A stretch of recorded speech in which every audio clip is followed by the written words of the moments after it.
Здраво на сите, добре дојдовте на уште еден подкаст на каналот Татунчо. Речи си 20 часоте.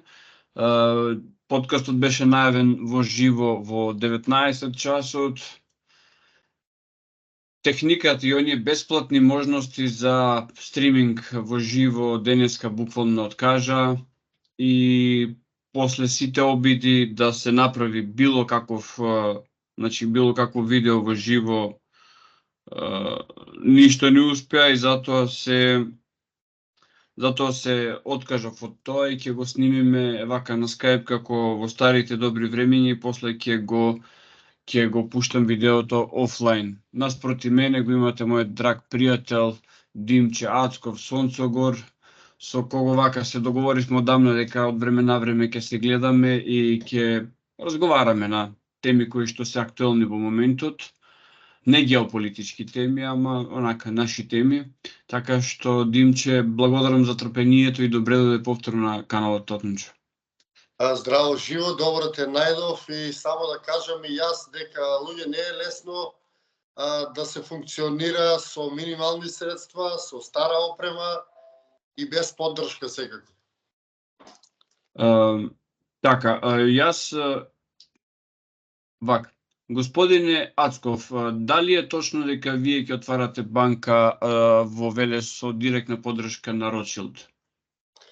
Па видете, јас добив многу спонзорства од кладилници, од Бехтел и Енка таму кои даваат пари, не знам, другите сите што не пуслошат у Македонија и моментално да се богатам од нивните пари. И тоа е тоа, луѓето треба да сватат дека ние кубуриме со минимални средства. И јас тоа секогаш го кажувам и мора да луѓето да им се каже дека мора еднаш да пресечат и да ни дадат поддршка. Како и да звучи, сакате, волете го молење, питачење, викајте го, а се работи за повисока цел, луѓе. Се работи, немам ја друга работа да си ги трошам времето тука, значи се работи за повисока цел. Како не свативте до сега? Значи има многу луѓе што се водат и што се прокламираат дека знаат што се случува, а од друга страна не се уклучуваат у борбата на никој начин. Значи мора едноставно да се уклучите на некој начин. Дајте поддршка или ви отворете канал, одете, снимајте, правете што мислите дека е најдобро, па јас ќе ве поддржам тогаш. Така, апсолутно. И ресторанот додам да вечерам, измеѓу ќе ве поддржам. Што? Лесно ми е така да ве поддржам. Така. Значи, јас сум реален човек и не ги разбирам луѓето. Сите испадна дека само зборуваат, знаеш како е тоа? Викаат јуриш и бегаат назад. Е така е. Во денешно време, Димче, значи Android телефон речи си сите имаат. Можеби со исклучок на оние што имаат, нели, од другата компанија за да не правим реклама. Што значи сите што имаат Android телефони имаат Google акаунт. Имајќи Google акаунт по автоматизам, нели, Google акаунтот е поврзан со YouTube и се велам на Facebook ме следат неколку илјади луѓе. На тебе се следат на Facebook исто неколку илјади луѓе. Тие луѓе, значи само по едно споделување да направат и по еден subscribe да кликнат, веќе одиме во една, да речеме, поинаква насока, а сега не сакам да кажувам дека јас тука ние нешто посебно правиме во смисол на тоа дека сега ќе ги извадиме сите светски заговори, но од друга страна, ако отидете да видите што се случува на мејнстрим телевизиите и ако видите во кој правец се туркаат работите, ќе видите дека она што јас го зборувам тука на мојот канал се остварува. Тоа е дека мислата, вниманието се насочуваат во одреден правец, ако си ги пуштите вестите помеѓу 3-4 стресни и блюткави турски серии и дури некогаш, мене ми е, како да кажам, жал да го кажам, дури испереноста на мозокот, свеста дека мозокот е исперен, не постои, затоа што толку многу е навлезено тоа во функционирање, како да кажам, супер функционира. А функционира, они користат се, например, ја пред некое време дадов информација на мојот канал дека Македонија падна под 30% со шумите. Значи ние веќе дојдовме до низок степен на шуми толку многу што треба да биде главна вест на секаде. Никој не го пренесе освен ја, ете тие кога го превземеш и уште еден-два канала. Толку ни се можностите за ширење на тие вистински информации. Доколку мејнстрим и сите другите или ние ако сме големи канали, успееме да ги испровоцираме политичарите со нашата моќ и големо што имаме, ако имаме посетеност, ако имаме зад нас габарит од 20, 30, 50 или луѓе што не следат, ние ќе издействуваме да се воведе мораториум на сечење шума. Ако неким речеме сите мои 50.000 луѓе ви ги носам пред влада или ќе имаме моќ да правиме реални промени ако не поддржат луѓето. Затоа што некои работи едноставно може да ги слушнат само тука, како од духовна сфера, така и од реалност.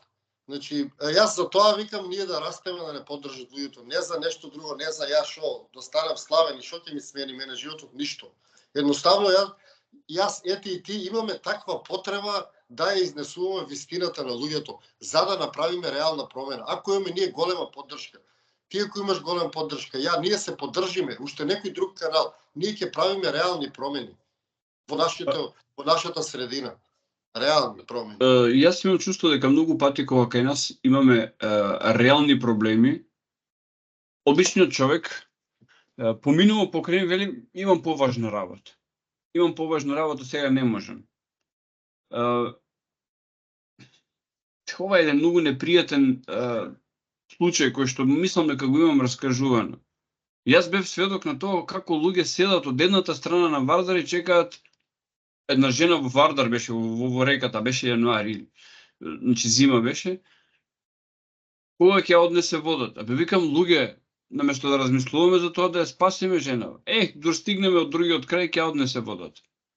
И така со сите проблеми некако одиме кон тоа. Јас на пример разговарав со утрово, откако се договоривме за муабетов, разговарав со Ѓорги од Прилеп. И тоа беше рано сабајле, значи 6 и нешто. Предпоставувам дека никој нормален, ако може да спие во 6 и пол сабајле, не станува во 6 и пол сабајле. Каде се наоѓав јас денче? Се наоѓав на работа. И ме прашува Ѓорги што правиш, како правиш, велам на работа сум. И знаеш, разговараше ми вика треба да се вратиш во Македонија, треба да знаеш. И се согласувам со него. Знам дека на Запад работите не стојат така добро, ама работата е што многу луѓе не сваќаат дека и Македонија е во тој западен кош и дека се што се случува на Запад кај нас се случува 3 пати полошо, со тоа што старите патишта стануваат постари, како што рече тој, шумите ако се сечеле со еден интензитет сега се зголемуваат. И јас мислев дека тоа видео што го направивме со Ѓорги, а ја ставив мојата слика, не сакав да се гледа моето видео, затоа што верували или не ја правев додека возев во кола и одев на работа. Сметав дека е толку важно да го направиме тоа видео, каде што зборува за што протестираат, како протестираат, тоа видео нема 1000 прегледи. Добро. Значи, тоа што таму еден цел град ќе остане без питка вода, не е важно за помалку од 1000 луѓе. Викам, што направив јас? Значи, нешто не е во ред со тоа што го правам. Ајде да почнеме да, не знам, да викаме старлети во овие подкасти, или не знам, да збориме за некои, стварно, не знам зашто да збориме. Јас немам такви тривијални теми да ме разбере. Знаеш како, Владко, сите викаат, треба да се разбудиме, и тоа го слушам повеќе години, еве сега имаат можност преку нас да се разбудат, па ајде да видиме. Ако се разбудат, ќе биде окей, ќе створиме една бројка на луѓе со која што ќе може да правиме промени, ако не, ќе си снимаме такви работи или ќе се занимаваме со друго нешто и тоа е тоа. Сега зборувам од смисла на јутубери, на луѓе кои што сакаат да променат нешто. И едноставно тоа е тоа, значи ние ако имаме поддршка, ние ќе обстоиме, ако немаме поддршка, немаме поента. Зошто да бидеме на овој простор? Значи, ние сме зафатиле некој простор, јас сакам сега тој простор што сме зафатиле да го шириме ние, а не да се задоволуваме со 1000, 2000, 5000 прегледи. Значи, имаше емисии на YouTube за глупости, за афери кои што знаеме дека носат по 300, по 400.000 гледаност. Има у Македонија подкасти со 800.000 гледаност и така натаму. Едноставно се разочаруваш кога ќе видиш тие работи, затоа што ти работиш нешто што е многу поопасно од нив. Например, ти се доведуваш напред на некој начин со твоите размислувања. Ние сме на некој начин против се тоа што се случува, против системот, да не речем, против нивните структури, нивната моќност и сите работи што ги држат во своји раце. И ти се поставуваш против тоа, се доведуваш во опасност и нормално е да очекуваш нешто за возврат. Значи, нормално е, луѓе, не е ова кукање или нешто. Едноставно очекуваш нешто за возврат затоа што си ризикувал нешто. Едноставно. Знаеш како јас многу пати зборувам за нешто, значи монетарен систем. Значи, ако ме прашаш мене, тој е најдосадната тема на светот, а истовремено најважната тема на светот. Знам, на многу пријатели на профилите гледам од време на време гледам, кои се овие статистики во светот должи, односно земјите во светот должат толку, волку, нолку, кому тоа должат?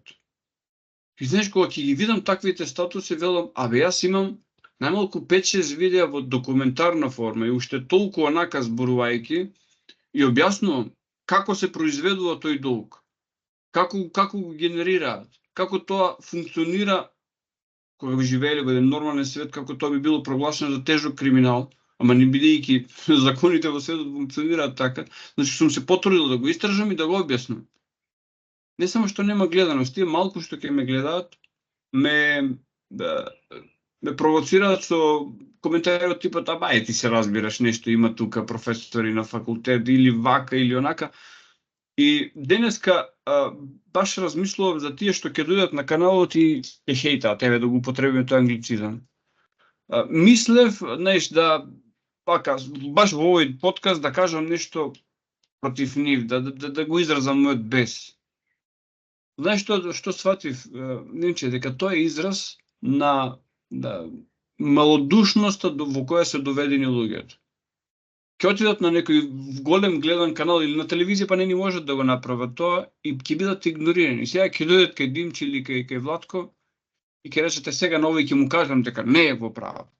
И ќе ни кажат дека не сме, дури ќе ни испровоцираат или ќе навредат нешто на лична основа. И чувството што ме обзема, верувал или не, веќе не е ни гнев, туку е повеќе си велам овие кутри луѓе, па ако не дојдат тука да се идуваат, нема каде да додат. Така што, ги поздравувам моите хейтери и да им кажам дека сочувствувам со нив. Те разбирам, тоа ти е убав став, ама од друга страна не можеме ние да бидеме вреки за удирање и да трпиме емоционални проблеми и лузни поради тие луѓе. Ние сега посветуваме поголема борба со тие луѓе отколку со системот и со вистинските. Значи, ние сега дојдовме до степен системот се издресира своји кучиња и сега тие кучиња ни се съскаат нас. И ние не можеме да стасаме до системот поради сите тие луѓе, така наречени кучиња на системот, кои што нас ни се съскаат. И сад ти треба да се замараме со нив, за да стасаме до реалниот проблем.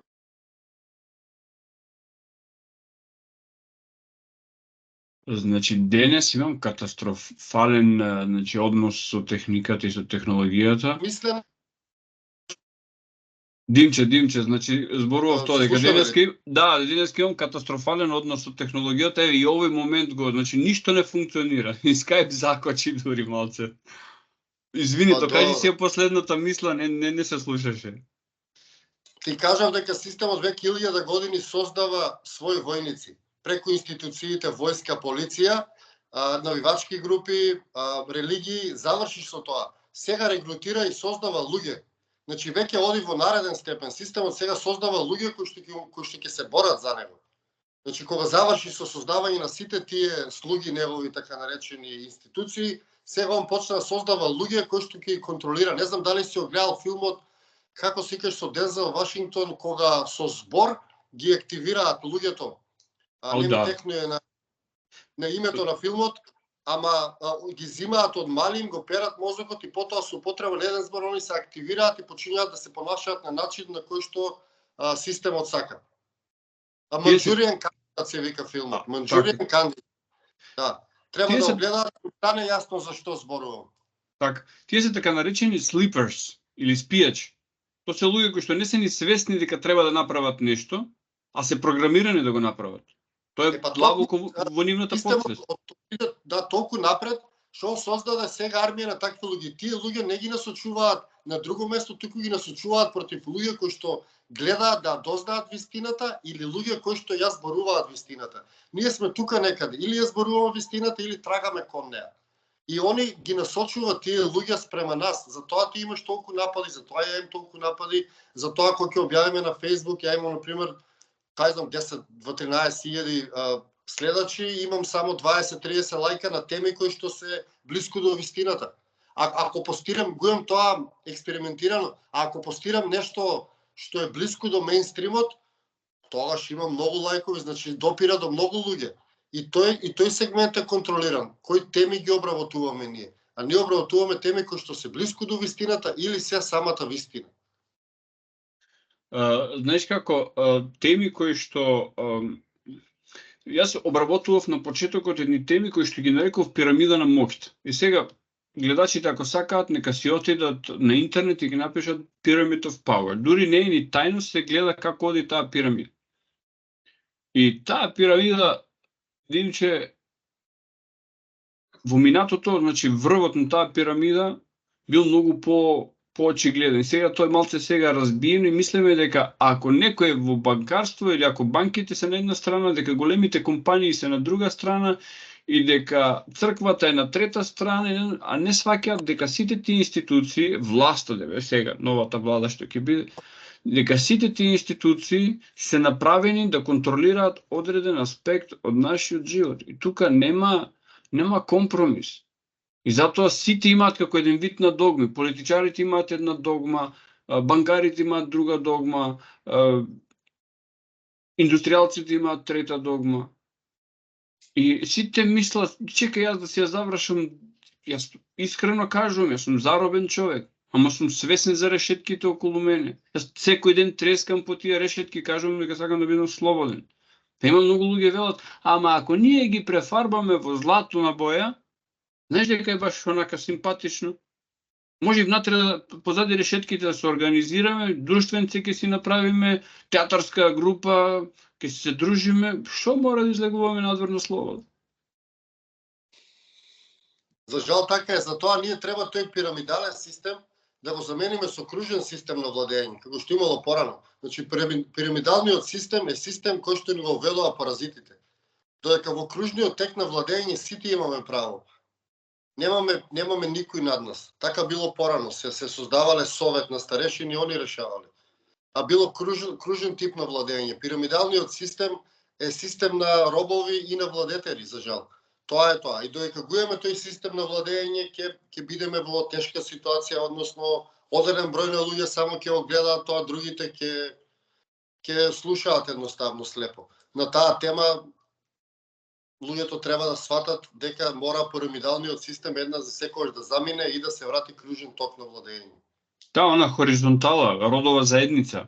А е нормално, да. Нешто што ни го представуваат како заостанато, замислете се ни представуваат како да е назадно, а светот оди назад во оваа напредност.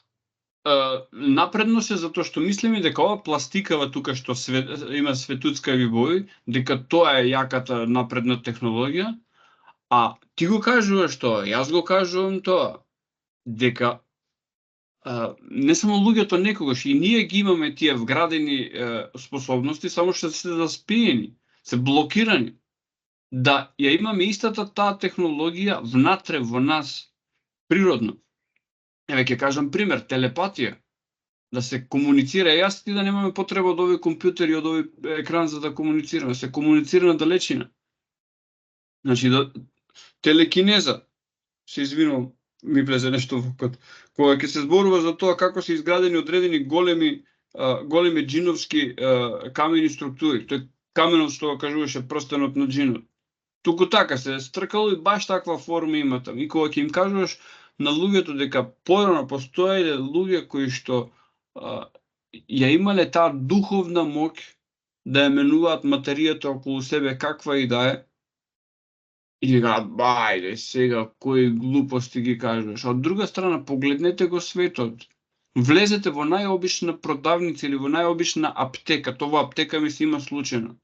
Ќе влезеш во аптека и имаш чувство дека сакаш сите лекови да ги купиш. Дали си го имал тоа чувство? Во аптека си викам, дали сум нормален јас во аптека, сакам да ги купам сите лекови, ништо не ми. Интересно. Па затоа што тоа е магија, значи секоја реклама, секој надпис е некој вид на магија. Јас има еден пример како работат тие маркетинг компании.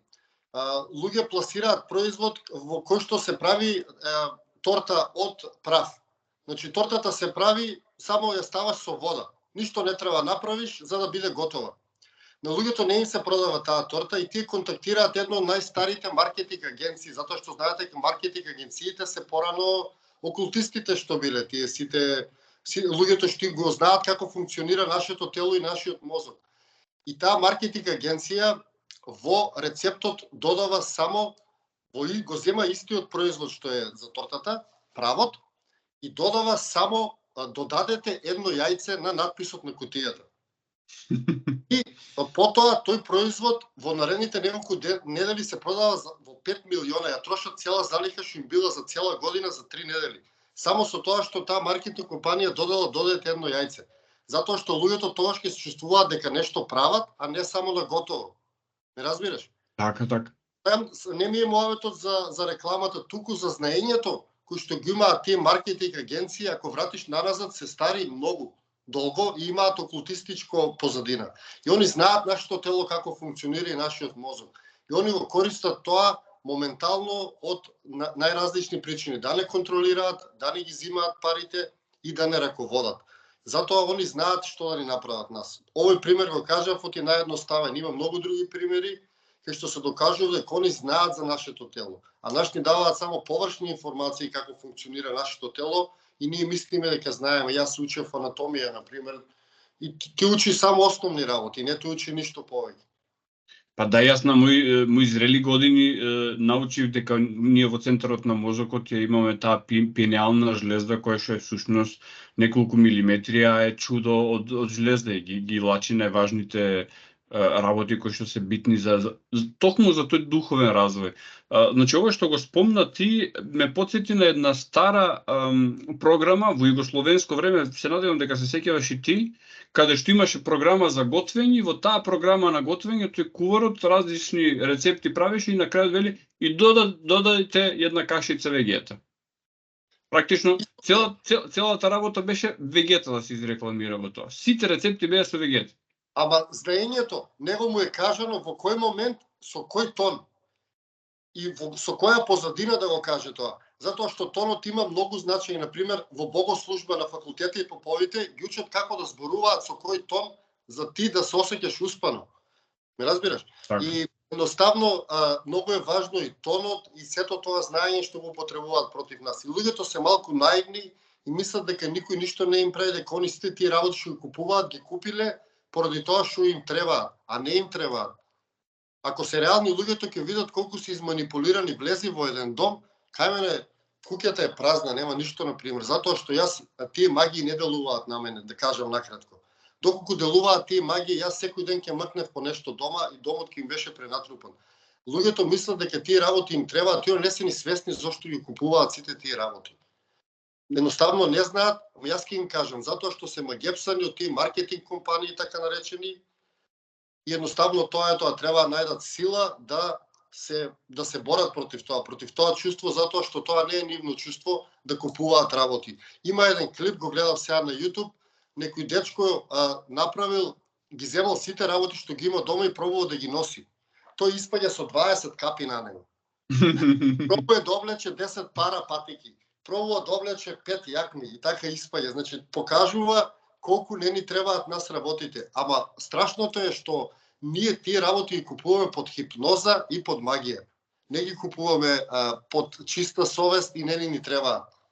И сега ме потсети на едно видео кое што го направив јас, во она документарна форма, се вика Празници. Еве ги поканувам гледачите, нека се вратат на тоа видео и нека го гледаат. Лани го направив отприлика во очи на 2 август. И сега, првин кажав дека постојат неколку типови на празници, значи имаме празник, прослава и чествување. Празник, не битно сега да навлегам луѓето ќе си го видат, ама идејата е дека сите празници во календарот така се наредени и со сите празници е поврзана некаква консумеристичка преска. Дали за Великден се купуваат јајца и јагнешко месо, дали за Свети Валентин парфеми, подароци, не знам што, или другите што велат, ние сме за Свети Трифун, па ќе купуваме алкохол сега. И за сите тие празници, во меѓувреме распоредени неколку сурогат празници, како што се Хелоуин, како што се Црн петок, не знам што. Значи, буквално постојано се има тензијата за само тие пари што се имаат во џебот, дури да се задолжи човек и да купува. И убаво кажуваш. Има еден добар филм, макар холивудски комерцијален, се вика Up in the Air. Станува збор за еден професионалец, го глуми Џорџ Клуни, кој што е професионалец во давање откази на луѓето. И тој, бидејќи е постојано на патување из цела Америка, научил како да живее со еден куфер. Во станот, како што кажуваш ти, немаше ништо, се беше празно, затоа што во станот најмалку едве 30 на дена во годината поминува во станот. И тој имаше таа филозофија, се што ти треба е во еден куфер. Толку колку што можеш да понесеш на себе, тоа е тоа. А друга страна што викаш ти, луѓето друг пат, мислам, и тука и себе си се става. Купуваме 300 работи кои што се расипуваат, односно некогаш ги фрламе дури со етикета. Да, ама луѓето не сваќаат, знаеш како, поради нашата горделивост, ние не ќе да се признаеме дека сме огепсани, изманипулирани, затоа што ќе се осеќаме неубаво и не си го признаваме тоа, но докато си признае човек дека мене не ми треба тоа, не потпаѓам по таа магија, ќе му биде многу полесно в животот. Меѓутоа, луѓето тешко ги прифаќаат тие термини преку филмовите, нели се тоа и сатанизирано, направено лошо, а они си го применуваат. Едноставно. Дали знаеш, например, кој е најпродаван производ во супермаркетите по парче, освен левот?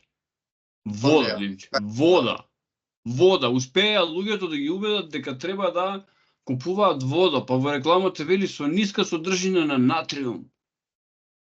Да. И после одиш јадеш солена храна и тој натриум што си го заштедил со, не знам, 1 тон вода, го јадеш со една порција пржени компирчиња, не знам. Да, но они знаеш што прават со водата, они одат на еден обичен извор, до кој што ти вчера си полнал вода, го затварат и едноставно само ги полнат шишињата со вода. Значи, луѓето сега им се прави некоја фама исто магија, дека они некако ја преработуваат водата, па ја прават да биде поубава. Не, они едноставно истата вода само ја полнат во шишиња, ништо не ја прават на водата. И директно ја носат во маркет, од самиот извор. Замисли колку е тоа едноставно правење на пари. И луѓето мислат дека таа вода има нешто посебно во неа. Нема ништо, таа обичната изворска вода што до вчера нашите предци без пари си ја пиеле колку сакаат. Само сега некој си го заградил изворот, вие полни во пластични шишиња и вие носи. И луѓето ми се смеат кога ќе му кажам тоа, не, таа вода они ја средуваат, па додаваат нешто ваат, ништо луѓе не додаваат. Ќе воднесам на најголемиот производител кожувченка или кој е таму, ќе видиш дека од изворот, пред изворот има еден обичен лимен објект каде што стоат камиони паркирани. Таму на лице место ги полнат, ги затвараат работници во палети со вилушкари и ги носат во маркет. Само паѓаат камиони од изворот. Значи, фабрика нема ништо, има новична лимен, има инвестиција од 5000 евра. Инвестиција од 5000 евра со која што он прави 50 милиони евра годишно пари. Така. Ми текна една... Колку е лудо тоа? Една бизнис идеја која што функционираше во доцни 80-ти, рани 90-ти, нели, кога почна приватна иницијатива едно друго, и бидејќи овие од Кока-кола, Пепси некако скапо изгледаа сокови, имаше луѓе што се досетија дека ова е добар бизнис. И почнаа да прават газирани сокови од не знам какви субстанции и им требаше простор кај да ги мешаат, значи химикалиите. Во калата дома ги мешаа, со обична вода во калата и додаваа малце CO2 и тоа беше бизнисот во тоа време. Мислам, така функционираше, ќе ставија некоја смешна етикета и се убивавме пиење од тие сокови. Поинтересен случај во Македонија, мислам дека едно време и на економски факултет го предава. Двајца млади дечки им текнува тоа за продажба на вода и во зградата ќе што живеат полнат вода од подрумот. значи лепат етикети и почињаат да продаваат таа вода по маркетите. И мислам дека прават околу пола милион евра во Македонија се случи. Да, тоа на економски факултет мислам го имаат учено порано. Докато двијадитата мислам дека го предаваат тој пример. Значи регистрираат фирма, купуваат само пластични шиња, почињаат со малце, после зголемуваат производство и додека ги фатат нив, они на народот му продаваат вода од подрумот, од чешмата за етички. Значи, не да плаќаат сметката, водата. И сега ги фатија тие, мислам дека и ги осудија на затвор во тоа време, некоја, нели, малце затвор, ама ги фатија и ги осудија, ама како пример остана колку луѓето веруваат на таа амбалажа и на таа магија. Друга една работа ми текна, баш сакав за ова да зборуваме, затоа што ми инспирираше видеото кој што го направи ти она за дека временската кајнина е малку пореметена во Македонија. Значи, викам, чекај, што е работено со видеото, отидов да го изгледам внимателно и кога го видов, значи, тоа ти е многу добро видео, го препорачувам на гледачите да го гледат, значи, дека имаме она временски луп во Македонија. Денот на Дабарот филмот треба да го гледам. Како не сум го гледал, феноменален филм, феноменален. Тоа истото нас не се случува. Ето, И... Тоа и НАСА ќе го истражува, сега ќе дојде во Македонија, ќе истражува, НАСА ќе има тимови како Македонија живее цело време еден изден како не тече времето. Да. Киното и од НАСА. И тоа, знаеш, ме потсети на сите оние кои што доаѓаат и сега, знаеш, ќе потсети мене луѓе, дајте subscribe, не знам што. Еве, ако сакаме да зборуваме на бројки луѓе, ако едно видео кое што трае од прилика саат време, го гледаат 1000 луѓе и го гледаат над 70% од времетраењето, заработката од него, ви кажувам, YouTube статистика е 1 евро. 60 денари. Значи, 1 денар од минут се заработува, само да го снимиш видеото. Значи, таа е големата заработка, да им кажеме, значи, на гледачите дека како се прават милионите. Знаеш како, 1.000.000 евра се 1 евро по милион пати да го направи. Значи, после милион видеа да знаете дека сум станал милионер. Таа е математиката. Значи, проблематични се тие 60 денари што ќе дојдат од реклами што ќе пројдат на YouTube. Ако го погледнат видеото, вели 1000 луѓе, а не сите мои видеа се погледнат од 1000 видеа, од 1000 луѓе, нека се и помалку. А не се проблематични минимум 5 милиарди во првите 10 години од македонска независност. Значи, збориме до 2000 година пресметката е 5 милиарди. Тоа темпо од 2000 до 2010 верувам дека е многу позасилено, 2010 до 2020 уште повеќе, што значи ние зборуваме за, колку за објаснува, 1 милиарда се 1000 милиони. Истите тие богови во кои што веруваа сега на избори дека ќе направат нешто, во меѓувреме со секое нивно доаѓање на власт, милиончињата еве овде им доаѓаат и на мене, значи, буквално ми е фасцинантно како и покрај се дава простор на тие луѓе. Чекај, сега ќе бидат подобри, ќе се поправат, нема да бидат такви, ќе го вратат името, ќе го вратат презимето и татковото име ќе го вратат, а во меѓувреме милиардите земени во наше име одат на нивни приватни сметки. И навистина ми е тажно кога го кажувам ова. Па не треба да не биде тажно, види, тоа е процес кој што ние мора да го поминеме едноставно. Немаме друг избор, тоа е тоа. Затоа што, како што кажа ти, мнозинството, значи, како размислува мнозинството, а тоа се случува, таа реално се случува, затоа што дека мнозинството ги поддржуваат, јајте и утре да зборуваме ќе биде џабе. И не треба да ни биде жал, треба да едноставно да го изживееме тоа и да продолжиме понатаму. Знаеш како, истражувајќи за цивилизациите, оние старите цивилизации, сите, дали тоа Египет, дали тоа Сумер, дали се Индганг, нели, хиндуска, старата хинду цивилизација, тоа се сите цивилизации направени на места каде што има изобилие од сонце, изобилие од вода. Јас знам како во Македонија. А ние успеваме да во лето, ќе ги спомна шумите, во лето топлината што ни ја дава сонцето, што ни ја дава природата, не запали, а во зима или во врнежливи периоди да имаме поплави. Значи тоа што природата ни го дава како благодет, толку сме немарни што дури тоа се свртува против нас. Па те разбирам, види, апелирам јас за тоа, значи мене ми е чиста душата и совест. Јас се борам за природата, посебно јас апелирам за шумите. Јас имам праќано мейлови до македонски шуми да ми кажат колку проценти на шума има уназад 15 години. Уште кога почнав да се занимавам со екологија. Дури да сега да се дознае дека Македонија од некогашни 70% шума пред 30 години, моментално има 25 или 24% на шума останато.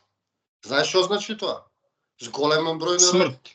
Зголемен број на смртност, промена на сите клими и едноставно луѓето не имаат како бариера, таа информација не допира до нив. Јас пробувам да пласирам тоа како нешто шокантно, затоа што јас знам дека едноставно кај има толку малце шума нема живот. Затоа што во шумата живеат божите суштества, се создава чист кислород, значи од тоа е Бог фактички, Бог од таму делува, таму се неговите суштества. И не можеш ти да го уништиш тоа и да очекуваш ти да не бидеш уништен. Значи едноставно јас знам што се случува на тоа поле. Јас за тоа толку апелирам за тие шуми. И сакав имав проект ја направам вечна шума да помогнам во тоа, затоа што гледам на каоди работата. Меѓутоа овој податок не допира на луѓето како да си викаат самите себе си, не е така. А самите кога ги испаѓаат гледаат дека шума нема. Шума во Македонија нема, некогаш шумовита земја, станавме земја на степа на некој начин. Ние одиме на ке степа, па понатаму не знам што ќе биде. Како што гледаш и времето, затоа е толку топло, немаме ни дождеви. Лани имавме 50 степени температура, ако имавме шуми немаше тоа да се случи. Имавме 100.000 починати од загаден воздух, ако имавме шуми немаше тоа да се случи. Имаме само во Кочани, прочита последните 2 месеца нови 350 случаи од рак во Кочани. За март и април месец беа тие податоци извадени. Во Кочани имали жители воопшто да има толку ново заболени од рак. Замисли податоци. И јас ги читам тие податоци и мене душата ме боли. Значи ми се тресе целото битие, значи како може тие работи да не произведат реакција кај тебе. Ако треба плачи, не мора да испаднеш, значи реагирај некако, не умирај. Значи и тој податок и тоа треба да се спомне на овие независни подкасти што имаме, дека луѓето ги умртвуваат преку тие источно-западни пракси што ни ги воведоа. Ги прават замрзнати. Значи реагирај човек, реагирај. Немој да мислиш дека ако реагираш ќе ти стане нешто лошо. Плачи ако треба, направи некоја реакција. Важно да има реакција да се прошири таа емоција. Да не бидеме равнодушни спрема тоа што се случува, затоа што тоа е најлошото. Па од таму одиме нагоре. Од таа наша реакција било каква да е, од таму можеме да преминеме нагоре во наше реагирање. Додека нема реакција, ние не можеме да одиме никаде. Тоа ние сме на позитивна нула. Од нула не можеш да мрднеш. И затоа им викам луѓето, реагирајте на тие податоци. Оти кај нас, знаеш во каква стапица се донесе народот. Ние сме многу моќен енергетски народ. Значи ние можеме да влијаеме на светот со нашата реакција, не само нашата средина. И сега нас ни ги воведоа тие источни пракси, обработени од американците и нивните тајни служби, преку тие гуруа ни ги донесоа и луѓето ги прават тука замрзнати. Ти вика, ти треба само да се смееш и да не се замараш со ништо. Замисли. Тоа кај нас стана некоја епидемија и луѓето викаат јас не се замарам. И он се гордее со тоа. Замисли човек што не се замара, што не му трепери срцето кога ги слушне нешто лошо, он се гордее со таа негова реакција. И тоа го слушам многу често. Ти можеби не се движиш из Македонија. Тоа е некоја епидемија на луѓе кои не реагираат, а најчесто се поврзани со тие сатанистички пракси преку западот, истокот, што ни дојдоа тука. Ја знам оваа статистика дека во Македонија најголем степен на самоубиства има во професијата life coach. Тоа значи животен тренер. Демек тоа што го кажеш ти како да бидеш позитивен, како да бидеш, значи што велиш ти се да гледаш некако со неутрални очи, демек еј пожар, види како што имаше едно време радувањето на Радован, не знам дали ти текно. Диши, пожар има диши ќе ти речат. Ќе ти кажат како да ги ставиш раците и ќе ти рече диши и ќе помине. Па ќе помине. Не е работел, дали ќе помине. Кога го спомна Кочани, значи јас сум од Кочани, не знам дали го знаеше тој податок. Не знам. Јас сум од Кочани и сега ќе ти кажам зашто е така. Има една во Кочани во времето на Југославија имаше една фабрика, се викаше Хартија. Во југословенско време сите имиња на фабрики беа едноставни. Се викаше Хартија, беше единствената фабрика за производство на хартија во Македонија и единствената фабрика за хартија во Југославија која што произведуваше хартија од слама, а не од дрво, затоа што во Кочани имаше изобилие на слама заради оризот и произведуваше хартија од слама, што значи беше еколошка фабрика. Подоцна таа фабрика нормално беше однесена во стечај и во пропаст и сега е приватизирана. И тие што ја приватизираа таа фабрика, ја користат таа стара технологија од пред 50 години, повторно прават некакви картони, некаква хартија, но како погонско гориво користат ѓубре. Да, ама исто податок е и оризот. Значи, кочанскиот ориз е од 7 до 9 пати повеќе прскан од обичниот ориз. Кочанскиот ориз во голем број од европски земји кои што имаат систем на мерење, не го примаат. Не го примаат. Едноставно затоа што има од 7 до 9 пати поголема концентрација на тие химикалии со кои е прскен.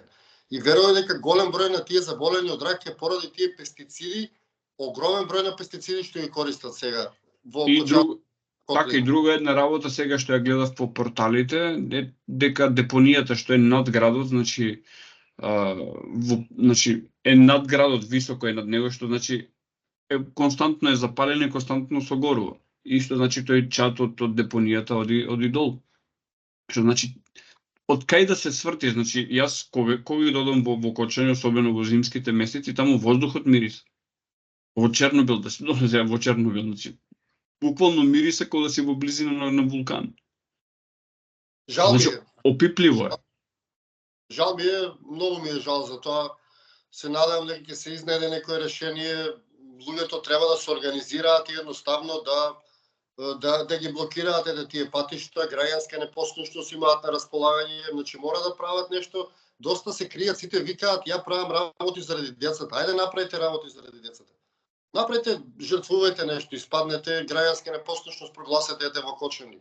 Ви ги труат децата, која е логиката на вашето постоење? Имате механизми. Јас не сум никога за насилство, не верувам во тоа, верувам во чист мир, во љубов и токму заради тоа граѓанската непослушност е најубаво орудие. Едноставно граѓански непослушност ништо не плаќам. Овој месец цело Кочани ништо не плаќа. Виж како ќе изгасат и депонии, и фабрики, и ќе регулираат се, затоа што они се навикнати на тие пари што им идат од тие таму 30.000 луѓе. Еден месец да не плати никој ништо, се ќе се смени. Многу едноставно е тоа. Многу едноставно. Само луѓето не ја сваќаат сопствената моќ.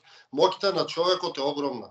Може да реагира на сите начини. Политичарот не може да реагира затоа што он е купен, он е поседуван од некој, а обичниот човек не е поседуван од никој. И затоа може да направи промена, доколку свати. Така, се согласувам со тебе, со тоа што, знаеш, мислам дека убаво ги спомна тие, значи се е ритуал. Ако луѓето ја читат книгата на Едвард Бернајс Пропаганда, практично тој го има создадено 20-тиот век, го велат татко на 20-тиот век, затоа што ги има работел во таа, значи, маркетинг индустрија и ги има кажано сите трикови како да се продадат работите. Значи, окултистичките друштва од минатото се префрлени во маркетинг агенции и во друштва за осигурување. Значи, најголемите окултистични движења во минатото што ги учиме сега се маркетинг компании. Јас на маркетинг компанија истражував, кога навлегував видов дека е 800 години стара. Замисли, маркетинг компанија што е 800 години стара. Кога го видов седиштето, оно беше баш како од филм, некој замок во Лондон, таму им беше седиштето. И викам, вау, еве како работат они.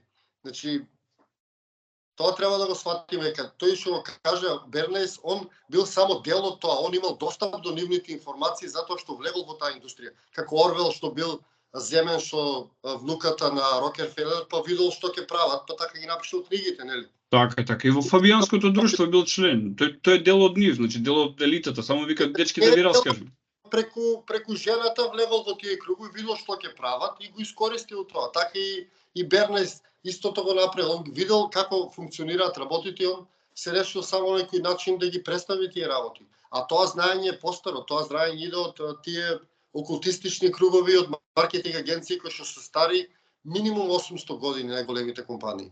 Еве една што Бернес го има искористено во 50-тите години, мислам, значи тоа е време кога пушењето било најнормална работа, ама овие компаниите за цигари биле незадоволни, сакале да ја зголемат продажбата и рекле што да направиме. Тој рекол вака. Популација која што не пуши се жените. Сега збориме 50-тите години, кога сепак малце потрадиционално се живеело и на запад. И треба да ги убедиме жените дека треба да пушат. Ја искористил формата на цигарите за да ги асоцира жените на машки полов орган, за да бидат привлечени кон цигарите сексуално, во тој смисла, значи сублимална порака, и им успеано во тоа. 60-тите години се вистински бум на пушење меѓу жените. За да подоцна дојдат нели годините да се свати колку сето тоа е штетно и поразително. Да, но преку филмовите тоа се прошири уште толку, да. Така што знаеш, не знам во кој правец, знаеш, да отиде, знаеш, размислувањето, еве, знаеш, кажав 5 пати, затоа што некогаш буквално доаѓам во состојба на збунето, си велам дали јас халуцинирам и гледам работи кои што не постојат, или мнозинството сака да гледа бајки. Ти зборуваш за шумата, а од друга страна ќе видиш дека за множеството луѓе поважна работа е дали некоја си тамо, некои си луѓе со брада од Цариград ќе ни даде некаков си томос за нашите со брада тука во Македонија. Што е толку важно тоа? Не знам. Стварно не знам, мене ми се тоа смешни работи и тоа е луѓе со исправни мозоци едноставно реагираат на командата. Ако им е дадена командата да реагираат, ќе реагираат. Тој збор што го кажав им е кажан, ете Томос ли кој е збор у случајов и они реагираат. За мене Томос е оние моторчињата што на времето постоеа. Па не, јас не знам што се случува во тоа, затоа што јас слушам нешто поврзано со тие абрахамски религии, јас имам блокада моментално и не знам што се случува. Не сум фан на тие абрахамски религии, не ги следам, ама знам дека ќе направат се што може да си обратат влијанието во овие земји, затоа што статистички во овие земји, например за црквата, ако зборуваме едно од најбогатите во Европа, зависи нашата црква. Се е обратно. Народот сиромашен, црквата богата. После законот за денационализација тие добија сериозни имоти. Да, имаат околу, не знам колку имот, ама се едни од најбогати, затоа што црквите веќе во Европа пропаѓаат, преминуваат во други бизниси, било што кај нас црквата е прилично богата, можеби едно од најбогатите цркви, затоа и толку е борбата околу таа црква наша, заради тие пусти пари. Едноставно, накратко, таму е борбата и јас не знам што се случило таму, ни Томос, ни ништо и нема ни интересира. Тоа е за луѓе со исправни мозоци кои што реагираат на таа команда што ќе им ја дадат медиумите. Мислам, нели црквата отвори сам медиум во Македонија, нели она стана, не знам кој медиум е црковен, ама зема медиум со национална концесија во Македонија и они сигурно ќе си пласираат информации, ќе си перат мозоци преку тој медиум плюс. Јас би сакал, знаеш, да го свртим од се муабетот на една тема која што мене ми е многу интересна, многу фасцинантна. Еве, и самата западна наука нас научи дека во еден момент цела северна хемисфера била под мраз. И дека тука Балканот, она што е Медитеранот, тоа биле местата каде што, зборуваме сега илјадници години наназад, првите населби, првите култури, цивилизации тука се појавуваат. Еве, во контекст на Европа. Ќе ги тргнеме на страна Египет, ќе ги тргнеме на страна Сумер. И ако денеска ние прошетаме по вон градските средини во Македонија, дали се тоа планини, дали се долини, нема ништо. или нема ништо, или како да нема ништо. А кога ќе отидеме еве тука во Европа, гледаме замоци, гледаме стари воднаводници, градби, цркви стари, за кои што ни се кажува дека знamo пред колку години, и си викам, како е тоа можно? Како што одиш на север, сега се побогата станува тоа културно наследство, а таму каде што почнало, кај што виреело, нема ништо. Како го објаснуваш? Ти одиш по терен, откриваш неоткрини работи.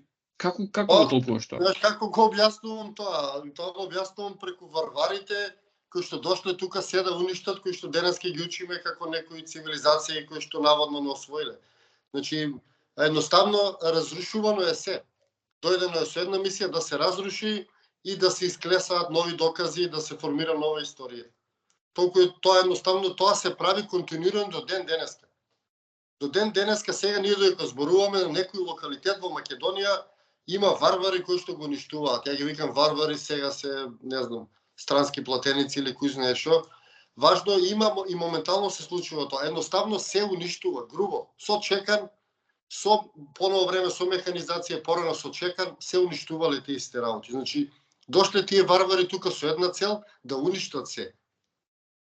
Да ги избришат тие докази за таа постоење на стара цивилизација, затоа што како што кажа ти, ние сме биле Европа, па после се создала оваа била нова Европа. Затоа Европа нас толку не мрази.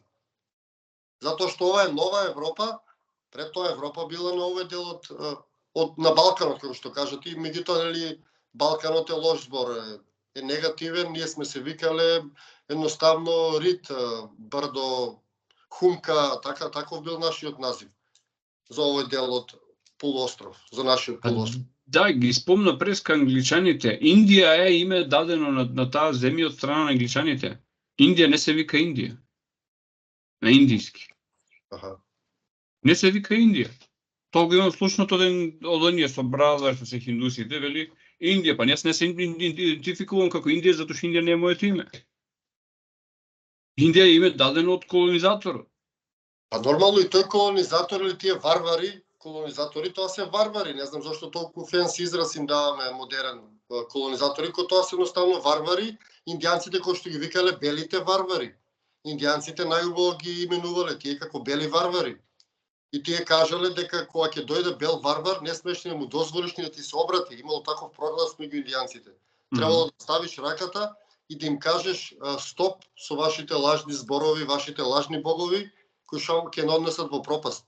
Имало проглас меѓу индијанците за белите варвари, како да се понашаат, да не им биде дозволено ни да им зборуваат, затоа што имало можност да ги магепсаат. Тоа го викале индијанците за тие колонизатори, односно бели варвари. Тоа се варварите, исто тие варвари кај нас уништија се, за тоа твоето прашање. Наједноставно, уништено е се. Значи, срамнето е до земја. Ако видиш сите наши локалитети, карпите се расфрлани на 10 метра, 15. Тука се. Не се однесени никаде. Меѓутоа, тука се расфрлани околината. Јас одам на локалитетите, расфрлани се наоколу. Значи, се гледа дека е се уништено, кршено и уништувано. Во поново време разнесувано. А во постаро време кршено со чекани. И се е тука, сите работи се тука од нашите локалитети, меѓутоа они ги искршија, се што остана го преименуваа во итајанско. Грчко-римско, да. Итајанско, латинско, иако не знам каква врска имаме ние со тоа. Таа тема мене посебно ме боли, што се ни именувано итајанско. Што има врска ние со итајанците? Поема. Знаеш што е многу интересно, ако ти одиш например, ако ти одиш да го земеш англискиот јазик е пола латинизми. А се знае, историјата вели вака. Ако некој римски војник или генерал требало да го казнат, го праќале во Британија. Толку било Богу иза леđе, што викаат србите. Значи било катастрофа. Тие што сакале, знаеш, да ги наградат, ги праќале во Египет, во Јужна Италија, тука во Македонија. Значи, римјаните. И сега, пола англиски јазик, заради тоа што извесен период се задржале римјаните, и то сами си отишле римјаните, сватиле дека климата не е убава, сами си отишле. Единственото место кој што римјаните го напуштаат без војна е Британија. Пола јазик им е со латинизми. А ние кога сме биле тука подолго под Рим, а во македонскиот јазик, во сите јазици што не се што ги рекаме нели словенски, од Словенија до Бугарија. Во сите јазици степенот на латинизми сега навлегуваат со тие модерни нели изрази. Степенот на латинизми во оригиналниот македонски јазик е нула. Има една книга која што ја читам поврзана со старите цивилизации од еден полски автор, се вика Кога сонцето беше бог. Преводот е од 80-тите години. Какви стари зборови се употребени за се оно што ние денеска употребуваме латинизми. Например, далноглед за дурбин, односно за телескоп. Или ти го употреби во една прилика кога беше кај аквадуктот, нели? Аквадуктот ти употреби збор водонос. Да. И сме ги имале сите тие зборови, ако ги слушате, значи луѓе, повозрасните луѓе никој не употребува такви зборови, а сега ние сме шерување на интернет, вака, онака, значи не трујат и со тоа. Да, ја знаеш кој прашање било поставено за тие освојувачи, што наводно дошле тука, кај им се потомците? Значи некој живеел тука 100, 200, 300 години, па он требало од 50.000 по најобична математика да стане 400-500.000. Од тие 500.000, кај се сега тие италијанци или било шо? Кај се тие луѓе? Нивните потомци на тие наши освојувачи каде се? Кај се нивните школи, кај се нивните населби, кај се нивните книги на нивниот јазик, ако биле тука, ако не освоили, ако биле тука цело тоа време како што ни учат. Например, мажи, војници идат, нормално дека се оженат тука, ако седи он тука 5 години, 10. Нормално дека имало луѓе што биле стално тука, дошле со фамилиите, нели, администрацијата си иде со фамилиите. Па од една, гледаме сега во Австралија, веќе македонците трета генерација не зборуваат македонски. Така. Значи, они имаат потомци, ќе си остават потомци, трета, четврта генерација. Например, тие италијанци што биле тука преку Ромејското царство или Римско царство, кај се нивните потомци? Кај се турските потомци 500 години што биле тука? Значи, од 21 фамилија дошле турци 500 години живеат тука, ќе станале 100.000. Не па, како што викаат, тоа неќе сме биле поробени. Значи, јас во тие муабети за поробување, знаеш, дека не верувам, едноставно тоа ми е чиста измислица, некоја приказна која што ни кажуваат и нема никакви докази за тоа. Они правеле продори тука со таа цел да го уништат тој стар свет, да ги уништат тие докази затоа што во касниот 17 век они правеле рестарт на светот. Почетокот на 18 век правеле рестарт. И они навлегувале тука за да уништат се што можат. Едноставно јас имам такво размислување и дека они никогаш не освоиле нас и не поробиле. Они правеле продори, само се спуштиле во Грција со бродови, дошле тие тугинци или паразити, направиле градови или фудхол што се вика кај може да застанат во Грција и од тука не напаѓале нас нагоре родот и ни ги уништувале сите стари градови, сите стари места. Тоа ние сме стани за таа воена сила. Ние сме живееле во некој вид на утопија. Не сме биле. Интересно е, Римското царство, Римската империја е најтипичен пример за тоа. И ние за Римската империја имаме многу податоци, многу историја, а како одиш поваму, оно што го викаат Византија, среден век, се помалку и помалку податоци. Не треба да е обратно? Како одиш подалеку во историјата, помалку податоци. Например, тие знаат многу повеќе работи за Цезар, кој што живеел први век пред наша ера, или условно кажано, а знаат помалку, да речеме, за Василий II, што го викаат Василий II Македонец. 1000 години после тоа. Мене, знаеш што ми е смешно со тие латински изреки?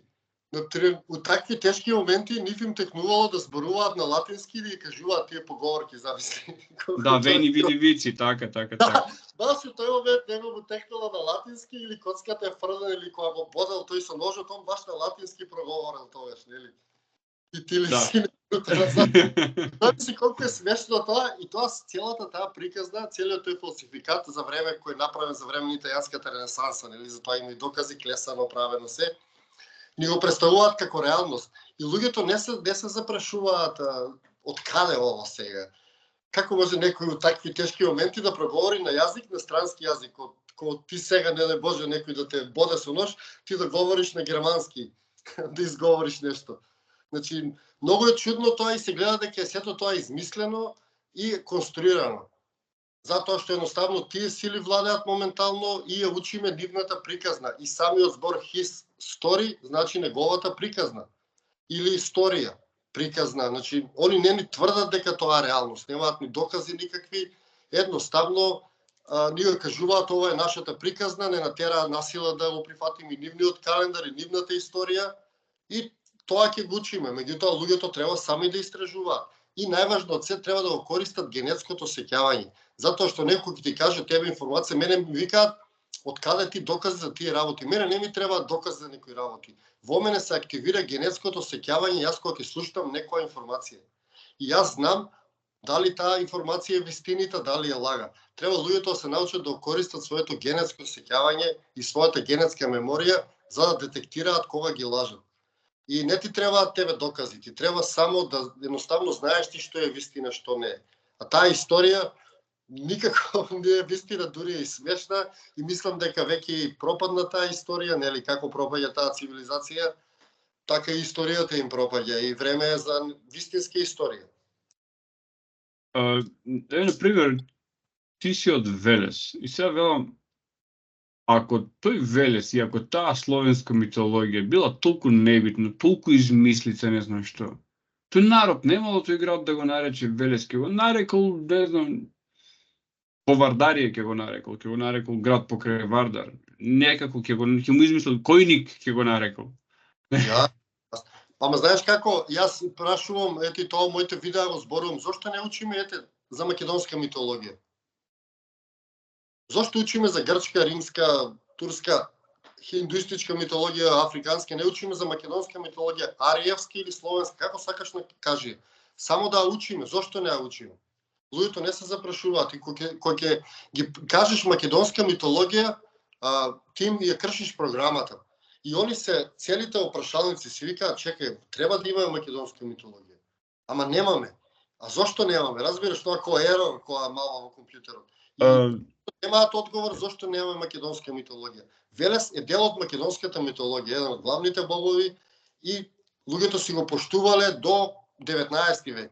Значи не го поштувале до пред 1000-2000 години, до 19 век. По селата богот Велес бил поштуван, нашиот символ коловратот бил секаде поштуван. Кога дошле христијаните, ние сме војувале со нив, ние сме ставале христијани со ќотек. Така. Тоа е тоа за таа историја. И луѓето кога ги го забраниле коловратот, тие вадале тркала од запрежни коли и ги закачувале, за да символизираат. Тоа било во поново време, до пред Втора светска војна. Тие до тогаш останале со тие символи и со таа наша митологија, затоа што си осеќале како нивна. Таа си била нивна митологија. Новите генерации осеќаат ова како нивна, нашите предци осеќале нашата митологија како нивна. И едноставно они си ја сакале и си ја чувале. Колку е важно тоа да се врати, не знам, меѓутоа едноставно треба да има некој сеќавање за таа митологија. Интересно е како луѓето, значи, јас знам дека ова ќе звучи тешко и неприфатливо за многу, затоа што многу луѓе христијанството го чувствуваат како блиско, како религија на љубовта и така натаму, од проста едноставна причина што не го познаваат. Не ја познаваат суштината на книгата на која што е базирана, не знаат кој го има создадено како религија. И не сакаат да прифатат дека нивниот светец Константин е ноторен убиец, насилник и ноторен убиец, тој што го има направено христијанството во таа форма во која што го знаеме. И дека само ова што го викаат православие само источно-римска варијанта на истата таа религија. И ако видите како се бакнуваат патриарсите на истокот со папата од западот, ќе ви стане се јасно. Јас ги поканувам сите наши македонци и македонки да го читаат тоа што го нарекуваат Свето писмо и ако не им се крене косата на главата, особено во делот на Стариот Завет, јас ќе се извинам и ќе речам дека не е така, затоа што имаме блуд, разврат, инцест,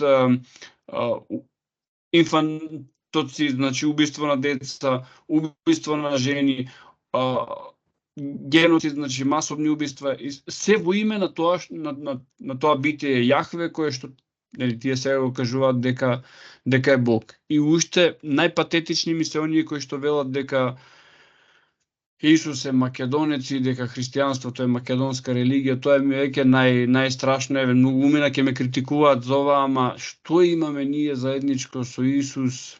Кај се трагите од тој Исус во камењата, во ќе речат црквите, па тие цркви изградени од нашите поробувачи кои што со сила не имаат наметнато таа религија.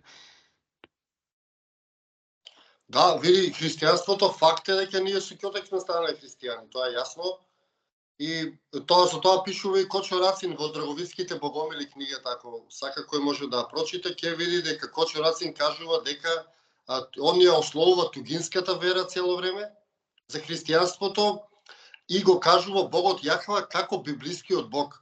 Он кажува во еден расказ имаат се што им даде библискиот Бог. Значи он прави јасна дистинкција помеѓу библискиот Бог и нашата митологија или нашиот креатор. Значи он јасно го определува тоа ново владење како библиски Бог го опишува или во понов случај како Јахва или ЈХВ, затоа што порано немало согласки, само како ЈХВ бил познат. Так. А додека нашиот Бог бил РМХ или Рамаха, нашиот креатор. Спротивно на ЈХВ бил РМХ во давнешно време, во таа наша митологија. А ЈХВ бил оној противникот или ангриманот, ахриманот, лутиот човек, ѓаволот. Демиургот, тоа бил Јехова. И едноставно Јехова е спомнат како генерал на тие паразитите. Тој не е ни Бог, туку тој едноставно е водач на тие паразитски структури кои што го напаѓаат родот и кои што ја поробуваат земјата. Значи он на некој начин не е ни Бог, он е лажен Бог. Меѓутоа, он е представник на тие паразитски структури кои што имаат поголема позадина и едноставно ако има позадина голема од тие темни простори, од тие паразитски структури. И затоа е оставен некое време да владее како Бог тука, меѓутоа тој не е ни Бог, тој е еден обичен генерал во една војска на паразити кои што имаат нападнато земјата. Затоа не треба луѓето му се клањаат на тој ЈХВ, на тој лажен Бог, туку едноставно треба да запрашаат некој кој им каже христијанин, католик, треба да го прашаат каков е вашиот Бог. Да им дадат одговор. Не може да биде само Бог. Нека му кажат дали е добар Бог, дали е лош, дали е ваков, дали е таков. Едноставно да побараат од прашање, едноставно и одговор каков е нивниот Бог. Затоа што нашите предци јасно кажувале дека нивниот Бог е добар Бог. Так. Тука завршувало се. Ако е добар Богот, тогаш е јасно ти како ќе живееш и по кој правила. Меѓутоа, твојот Бог, ако те тера ти да се размножуваш, да убиваш, да правиш секакви работи, да владееш, тогаш тоа е твое право и тоа е твој избор. Меѓутоа, тогаш не се лути кога ќе се случуваат и такви работи. Како делото на тој Бог го гледаме на дело сега во Газа, значи без поговорно убивање на жени и на деца.